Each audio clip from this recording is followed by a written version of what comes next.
오늘 제가 준비한 주제는 최신 에이전트 토파보기라고 했는데요. 이제 두 가지 에이전트를 소개해 드리려고 합니다. 첫 번째는 이제 저희가 익히 클로드 코드나 제미나이 클리, 코덱스 같은 CLI 기반의 이제 코드 에이전트들이 어떤 식으로 작동을 하는지 저희가 그냥 쓰면은 되게 성능이 좋아가지고 막 우아우아 하는데 이게 진짜로 뒷단에서 어떻게 움직이는지 어렴풋하게 알고 있거든요. 근데 이제 그런 거에 대해서 저도 같이 공부하는 시간을 가질 수 있었고, 여러분들한테도 좀 소개해드리는 시간이 될 것 같고요. 이제 먼저 코드 에이전트에 대해서 알아보려고 하는데요. 코드 에이전트는 이제 종류가 여러 가지가 있습니다. 이제 제미나이 CLI도 있고, 코덱스도 있고, 뭐 오픈 코드라고 하는 저희가 원하는 그냥 모델 API를 꽂아서 클로드 코드 같은 CLI 기반의 코드 에이전트를 활용할 수 있는 그런 오픈소스 툴도 존재를 합니다. 근데 이제 제가 사이드 프로젝트를 하거나 또는 이제 개발자분들 얘기를 듣거나 여기저기 커뮤니티 제가 정말 많이 찾아보거든요. 근데 그런 여러 사례를 봤을 때는 여전히 클로드 코드가 잘한다. 제미나이 3 프로가 나오고 커서가 업데이트를 해서 컴포저라는 모델을 새로 내기도 하고 이 코드 에이전트 관련한 경쟁은 정말 치열한데 클로드 코드라는 이 부동의 1위 자리가 생각보다 빨리 안 바뀌고 있습니다. 저는 이제 클로드 코드를 보면은 앞으로 코드 에이전트, 그리고 저희가 코드 에이전트뿐만 아니고 여러 가지 에이전트들이 대부분 이 클로드 코드의 어떤 베스트 프랙티스를 따라가려고 노력을 할 거다라고 생각을 하고 있습니다. 실제로 그렇게 하고 있고요. 클로드 코드 써보신 분들 많이 계실지 모르겠는데요. 이제 써보시면 터미널 안에서 이런 식으로 대화를 통해서 저희가 어떤 작업을 수행하게 됩니다. 근데 이제 클로드 공식 홈페이지에 챗봇 이용하는 것과 다르게 코딩을 기반으로 해서 저희가 어떤 작업을 주고받는다라고 보시면 될 것 같은데요. 코드뿐만 아니고 다양한 작업을 할 수는 있지만 코딩이라는 핵심 작업 중심으로 이루어지기 때문에 어떤 저희가 질문을 했을 때 그거에 대해서 길게 답변하거나 그게 중요한 게 아니고 내가 원하는 어떤 작업이 있을 때 그걸 명확하게 짧은 시간 안에 정확하게 그걸 처리할 수 있느냐가 제일 중요한데 다른 AI들도 전부 코딩 능력이 있음에도 불구하고 이 CLI 기반의 코드 에이전트들 이걸 넘어서 뭐 IDE 기반의 커서나 윈드서프 같은 것들을 써보더라도 클로드 코드만큼의 경험을 많이 못 따라온다라는 얘기를 많이 들을 수가 있었습니다. 이제 보시면은 이게 어떤 작업을 저희가 명령을 하면 여러 가지 툴들을 써서 대답을 하죠. 근데 이게 딱 보면은 되게 복잡해 보입니다. 그래서 어떻게 내가 무슨 질문을 해도 얘는 어떤 식으로든 툴을 써가지고 내가 좀 복잡한 질문을 하거나 명령을 해도 다 대답을 하고 다 수행을 할 수 있네. 어떻게 이렇게 인간 개발자처럼 잘하게 됐지? 내가 공식 홈페이지 챗봇 썼을 때는 그런 느낌이 아니었는데 이런 생각을 많이 하게 됐습니다. 저는 그렇게 생각을 했고요.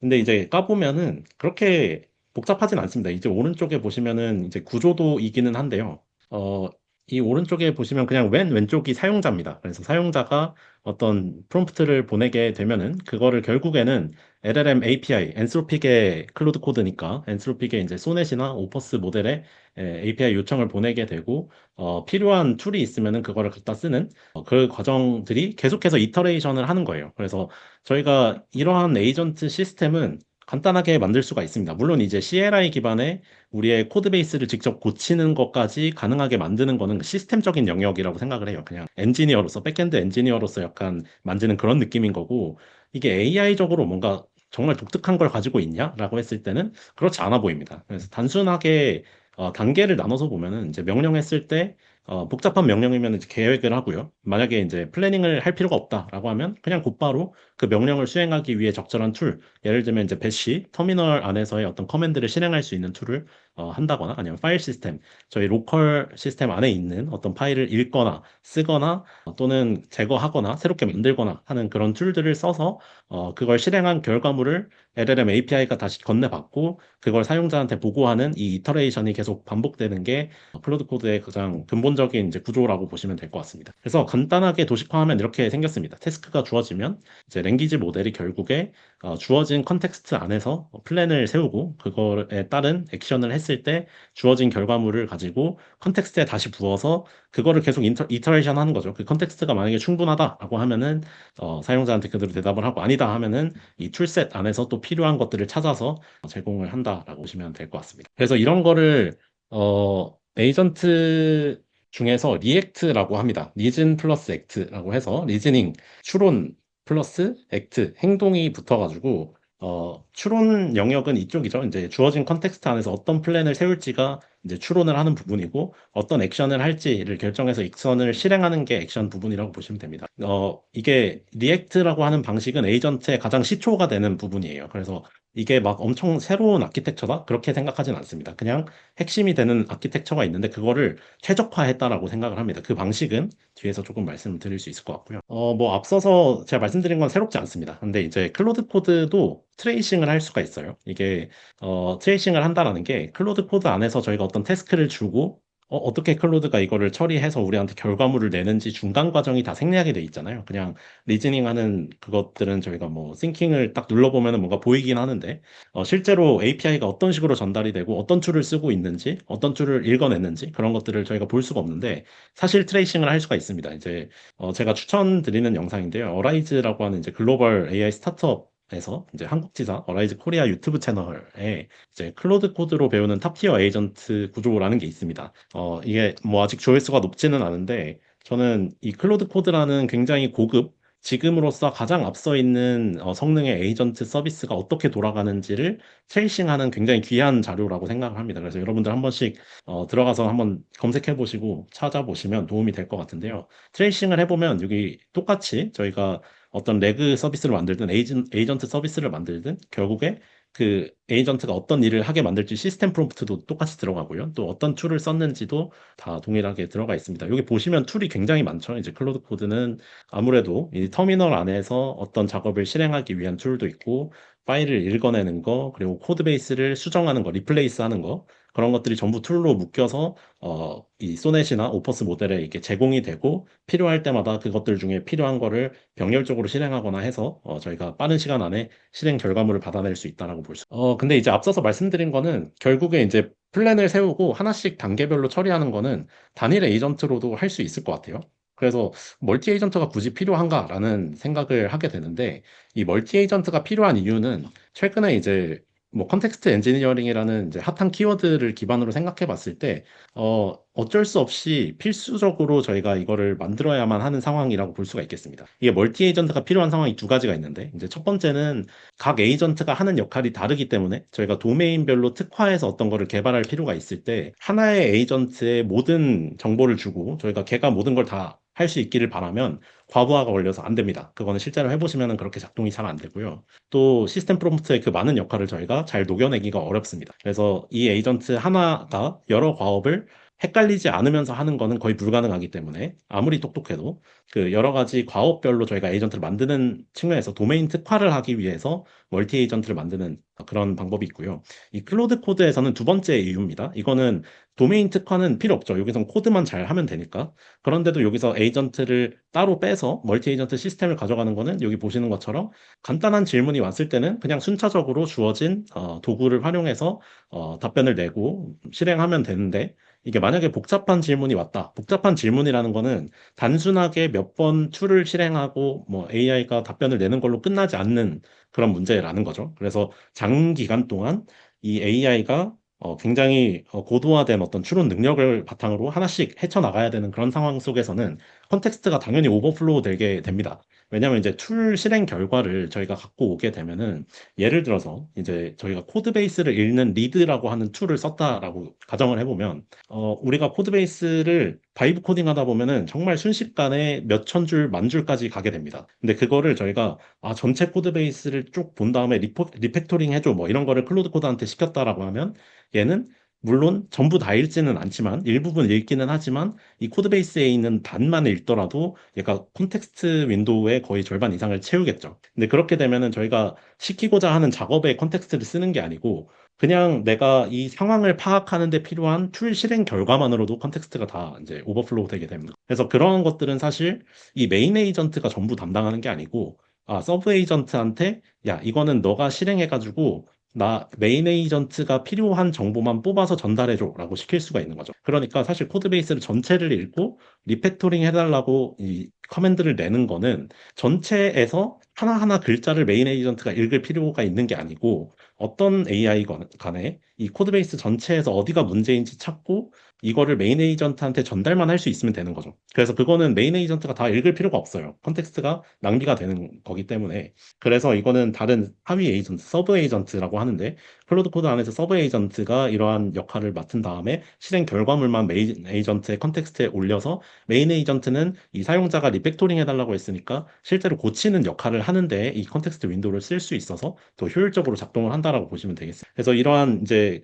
단일 에이전트로 해결 가능한 구조가 있고 복잡한 문제를 해결할 수 있는 구조들이 있는데 이게 시간이 가면 갈수록 당연히 저희가 AI한테 기대하는 바가 높아지기 때문에 이 컴플렉스 퀘스천에 해당하는 이 서브 에이전트 구조를 저희가 차용할 수밖에 없고 그런 관점에서 컨텍스트 엔지니어링이나 이제 최근에 엔트로픽의 블로그에 나왔던 롱러닝 에이전트 하네싱 같은 그런 장기 작업을 수행할 수 있는 에이전트를 어떻게 하면 최적화해서 저희가 활용을 하냐에 대한 얘기가 점점 더 많이 나올 거다라고 볼 수가 있겠습니다. 뭐 이거는 좀 이론적인 얘기였고요. 근데 실제로 저희가 코드 에이전트를 꼭 만들지 않는다고 하더라도 이렇게 그러면은 복잡한 작업을 다 수행할 수 있고 여러 가지 작업을 할 수 있는 클로드 코드가 어떤 프롬프트를 갖고 있고 어떤 툴로 움직이는지를 알아보는 거는 그래서 보시면은 뭐 에이전트 서비스를 구축할 때 중요한 점이 다 들어가 있습니다. 보안 같은 경우에 클로드 코드는 더 예민하겠죠. 파일 시스템까지 접근을 하니까 저희 파일을 지워버리거나 아니면 코드 베이스를 리플레이스만 시켜야 되는데 아니면 아예 다 제거를 해버린다거나 그런 경우가 있을 수 있기 때문에 이제 보안 관련해서 여러 번 강조해서 너가 추측하거나 함부로 생성하고 뭐 수정을 하지 마라. 사용자한테 꼭 권한을 맡겨라. 이런 식으로 얘기를 하고 있고요.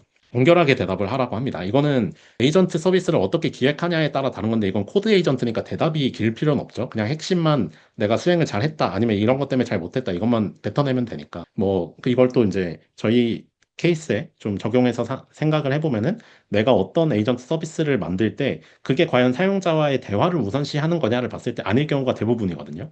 그러면은 이런 프롬프트를 저희가 적어주는 게 거의 필수적이라고 볼 수가 있겠죠. 불필요한 설명하지 말고 주어진 작업에 대한 결과물 그리고 그거에 대한 설명만 짧게 해라. 이렇게 얘기를 할 수가 있겠습니다. 코딩 컨벤션 같은 경우에는 이거 뒤에서 제가 조금 더 자세히 하나씩 설명 드릴 건데 저희가 코드 베이스 안에서 코딩 컨벤션을 얘가 일관성 있게 하지 않으면은 저희가 나중에 어떤 파일을 읽어야지 리팩토링이 가능하고 디버깅을 할 수 있는지에 대해서 AI가 막 꼬이게 됩니다. 이건 바이브 코딩 한번 해보시면 다 아시겠지만 제가 예를 들어서 이제 서로 다른 역할을 하는 파일 두 개를 바이브 코딩으로 만들어냈는데 파일 이름을 좀 헷갈리게 한 적이 있었어요. 제가 언더바를 하나는 해놓고 하나는 언더바를 안 해놓고 이렇게 했는데 제가 그냥 프롬프트로 시킬 때는 언더바 같은 거 신경 안 쓰고 그냥 했겠죠.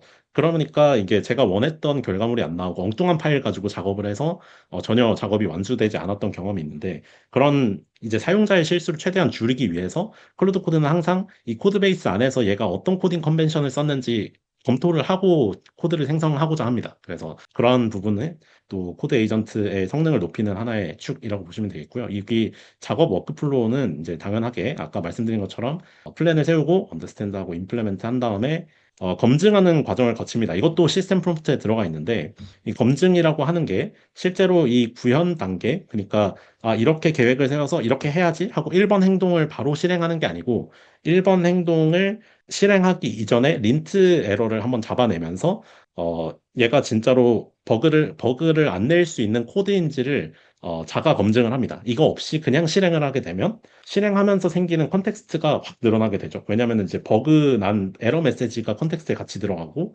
그거를 해결하기 위해서 뒤이은 한 턴의 대화가 더 일어나야 되기 때문에 최대한 한 번의 코드를 만들 때 제대로 된 코드를 만들어야 된다는 거를 이제 시스템 프로프트에 만들어 주고 있습니다. 그래서 뭐 나머지는 조금 마이너한 부분이라고 생각이 들고요.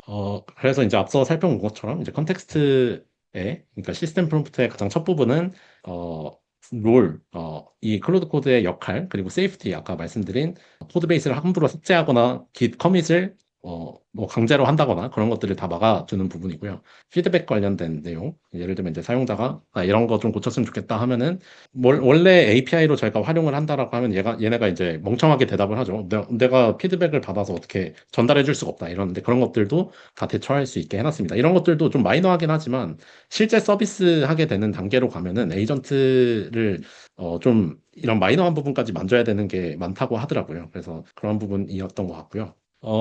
또 클로드 코드가 결국에는 API 를 통해서 모델과 소통을 하는 겁니다. 그래서 모델이 여러 번 실행이 되면서 이터레이션을 돌기 때문에 지능적으로 바뀐 것뿐이지 그 본질은 결국엔 모델 API거든요. 그래서 소넷이든 오퍼스든 놀리지 컷오프, 그러니까 얘가 알고 있는 지식의 한계가 25년도 1월인 걸로 알고 있습니다. 그러면 이제 최근에 업데이트되었던 클로드 코드 관련된 업데이트를 얘한테 사전 학습을 시키지를 못했겠죠. 근데 이제 사용자는 그런 것들을 기대하고 물어보고 커맨드를 할 거기 때문에 항상 웹패치 기능을 통해서 검색해보고 너가 모르는 내용이면은 사용자가 틀린 게 아니고 너가 사전학습이 컷오프가 너무 일러서 그런 거야 라고 이렇게 시스템 프롬프트를 미리 가이드를 주는 거라고 볼 수가 있겠습니다. 그리고 이제 시스템 프롬프트에서 이제 간결한 대답을 유지하기를 바라는 것도 있고요. 또 컨텍스트를 타이트하게 관리하기 위해서 이런 식으로 배시 커맨드의 경우에는 이 툴을 쓸 때 함부로 이렇게 쓰면은 세이프티에 굉장히 치명적일 수 있기 때문에 제 툴과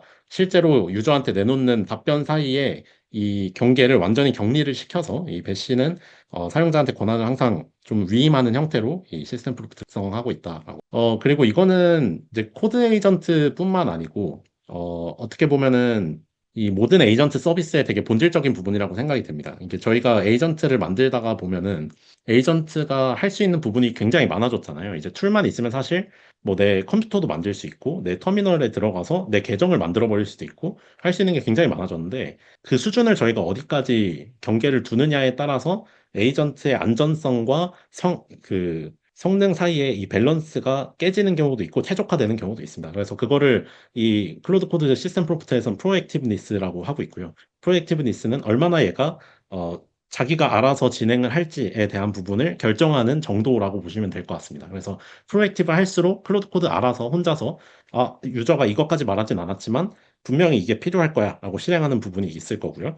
그게 아니고 그 반대로 안티 프로액티브니스라고 한다면은 사용자한테 항상 권한을 맡겨야 될 것 같아. 내가 이 부분은 실행을 하라고 한 적이 없어. 그래서 나 스스로 결정하기 어렵다. 이런 부분들을 그 반대라고 보시면 될 것 같습니다. 그 사이의 경계를 정하는 게 어떤 에이전트 서비스를 만들든지 조금 딜레마가 되는 부분이라고 볼 수가 있겠고요. 그리고 아까 말씀드린 것처럼 이제 코딩 컨벤션 같은 경우에 주어진 이 사용자의 어떤 명령에 해당하는 코드 베이스만 딱 읽어가지고 그것만 고치려고 노력을 하다 보면은 잘 안 되는 경우가 많습니다. 왜냐하면 앞뒤에 그거에 대한 맥락이 들어있는 그거 없이 그냥 예를 들면 이제 ABC라는 코드가 딱딱딱 있는데 함수가 하나씩 있는데 B라는 함수를 고쳐달라고 제가 말을 했을 때 B가 A라는 그 하위 함수를 갖고 와서 그거를 만들어진 그거의 하위 함수일 수가 있잖아요. 근데 그러면은 A라는 함수를 보지 않고 B만 고치면은 이 전체 함수가 다 어그러질 수가 있겠죠. 그래서 그 앞뒤에 항상 어떤 함수가 어떤 함수에 의존적인지 네이밍은 어떻게 하고 있는지를 맥락 파악을 하기를 시스템 프롬프트로 요청을 하고 있습니다. 그리고 이제 그 클로드 코드의 가장 중요한 부분이라고 볼 수가 있겠는데요. 이거는 클로드 코드뿐만 아니고 마누스 같은 걸 쓰셔도 그렇고 아니면은 젠스파크 같은 걸 쓰셔도 투두 리스트를 작성을 합니다. 그래서 사용자가 복잡한 작업을 요청을 하면은 곧바로 1번부터 6번까지 실행해야지라고 하는 게 아니고 1번부터 6번까지 필요한 투두 리스트가 뭔지를 블랙리스트로 다 적어두고 하나씩 실행한 다음에 이 투두 리스트로 돌아와서 다 됐으면 체크하고 그 다음 거 실행하고 이거를 계속 투두 리스트를 반복적으로 방문하면서 더 완결성 있는 작업을 하고자 하는 구조를 택하고 있다라고 보시면 되겠고요. 대부분의 앞으로 장기 작업이 필요한 에이전트들은 다 이렇게 갈 거라고 보시면 될 것 같습니다. 그래서 파일 시스템에다가 저희가 진짜 파일을 하나 만드는 거죠. 텍스트 파일 또는 마크다운 파일에다가 투두 리스트를 작성을 하는 겁니다. 근데 그게 이제 중간에 만약에 투두 리스트가 더 늘어나야 된다. 그러면은 중간에 자기가 추가하는 경우도 있습니다. 예를 들면 이제 안티그래비티 같은 거 써보시면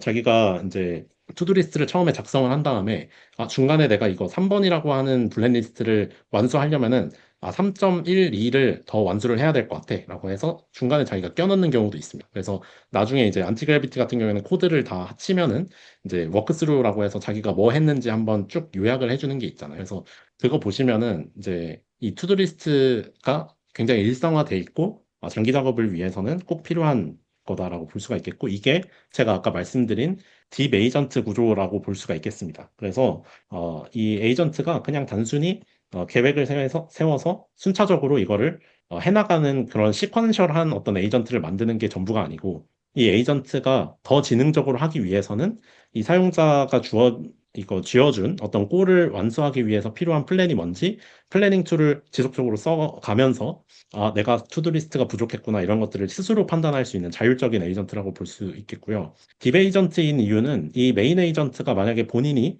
컨텍스트가 좀 너무 본인이 다 감당하기 어려운 작업이다. 또는 이거는 서브 에이전트가 더 잘할 것 같다라고 하는 거를 스스로 판단할 수 있습니다. 그래서 그런 시스템을 만드는 것 자체가 이 조금 더 높은 품질로 가는 지름길이다라고 하는 게 어느 정도 클로드 코드, 뭐 마누스 이런 것들로 통해서 좀 밝혀져 있다라고 볼 수가 있겠습니다. 그래서 이거는 이제 랭그래프에서 저희가 쉽게 이 라이브러리 하나로 써볼 수가 있는데요. 이 라이브러리 하나 쓴다고 이게 전부가 아닙니다. 절대. 이 안에 핵심 원리가 어떻게 되는지 하나씩 보지 않으면은 얘가 막 잘해도 문제고 잘 못해도 문제예요. 잘 못하면 뭐가 문제인지 모르겠고 잘 돌아가면 왜 잘 돌아가는지 알 수가 없어요. 그래서 이 딥 에이전트 라이브러리 안에 어떤 식으로 돌아가는지 저희 이제 팩캠 강의에서 하나씩 좀 보여드릴 예정이고요. 결국에는 이제 여기 보시면은 어 툴을 뭐 병렬적으로 쓰고 이런 걸 통해서 최적화를 하는 과정은 있지만 큰 단위에서는 제가 아까 말씀드린 것처럼 계획하고 탐색하고 편집하고 검토하는 과정을 반복을 하는 거다라고 볼 수가 있겠습니다. 그래서 아까 말씀드린 대로 린트랑 타입 체크 통해서 항상 이 코드가 제대로 작성이 됐는지를 실행하고 그 뒤에 후회하는 게 아니고 실행하기 이전에 꼭 한 번 더 검증을 해서 제대로 된 코드인지 보고 나서 실행을 한다라고 이제 또 파일 서치 같은 경우에 아까 말씀드린 대로 서브 에이전트한테 그런 것들을 시킬 수가 있을 것 같고요. 실제로 클로드 코드가 쓰고 있는 툴은 이거보다 더 많을 수 있습니다. 이거는 어떤 블로그를 제가 참고해서 클로드 코드에서 밝혀진 어떤 툴들 리스트를 좀 받아온 건데 예를 들면 이제 태스크가 아까 투두 리스트 같은 거다라고 보시면 될 것 같습니다. 그래서 아니죠. 투두라이트가 투두 리스트를 작성하는 부분이고요. 태스크가 서브 에이전트한테 어떤 하위 태스크를 맡길 때 쓰는 툴이고요.